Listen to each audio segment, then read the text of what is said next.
"Your engagement is over," my father announced, sliding an envelope across the Christmas table. "Ethan deserves to know what kind of woman he almost married." My mother gripped her wine glass while my brother and aunt watched me like a defendant. I could barely breathe. Ethan looked at me, then at the envelope.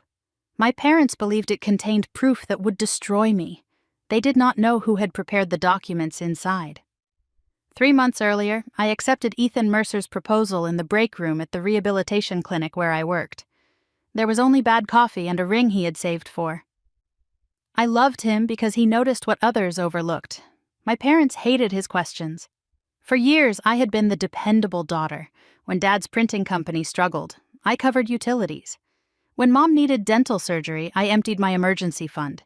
My younger brother Logan received praise for finding himself while I worked double shifts.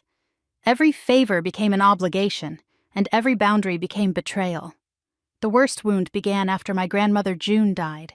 She had raised me during my parents' ugliest years and left me a lakeside cabin. It needed repairs, but it was mine. Ethan and I planned to restore it and hold our wedding there. 2 weeks after our engagement, Dad asked me to sign insurance updates for the cabin. The pages looked ordinary, but one sentence referred to a transfer of beneficial ownership. I refused. His smile disappeared. "You always make everything difficult," he said. "That property belongs with the family." It already was with family, just not under his control.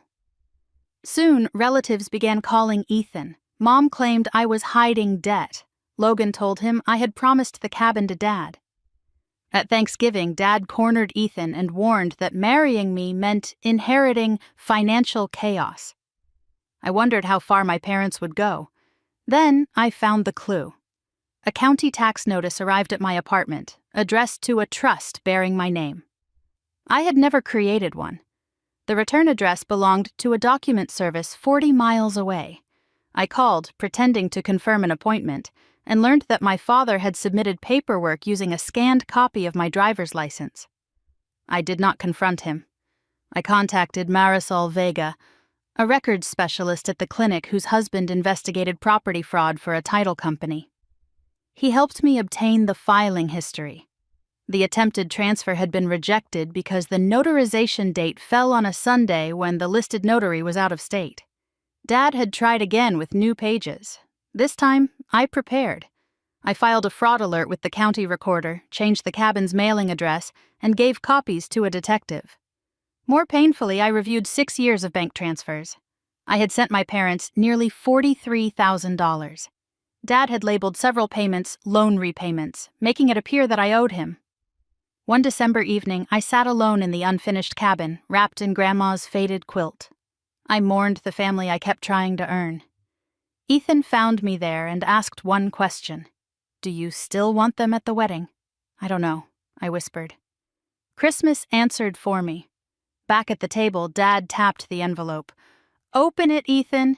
You'll see she forged loan records, stole family property, and lied about everything."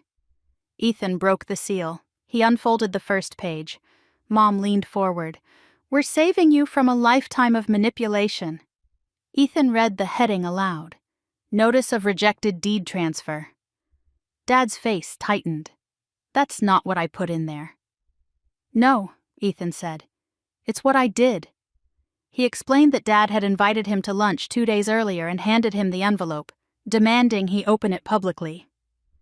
Ethan had brought it to the title investigator, who replaced the forged accusations with certified records while preserving Dad's handwritten instructions on the envelope.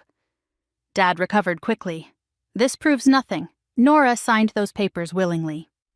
I reached into my bag and placed my phone on the table. The recording began with Dad's voice from our meeting at the cabin. "If you won't sign, I'll make Ethan believe you're unstable. Then you'll have no husband and no property worth protecting." Mom whispered, "Turn that off." I looked at her. "You were there." The second revelation came from Logan.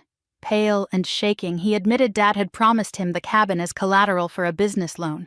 He produced text messages showing Mom discussing how to pressure me before the wedding. The detective arrived 20 minutes later. Dad was charged with attempted property fraud and identity misuse.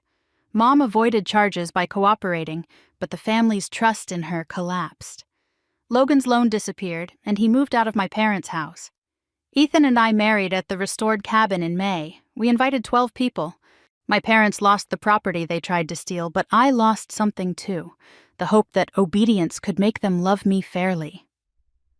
Truth did not save my old family. It saved the life I was finally brave enough to build.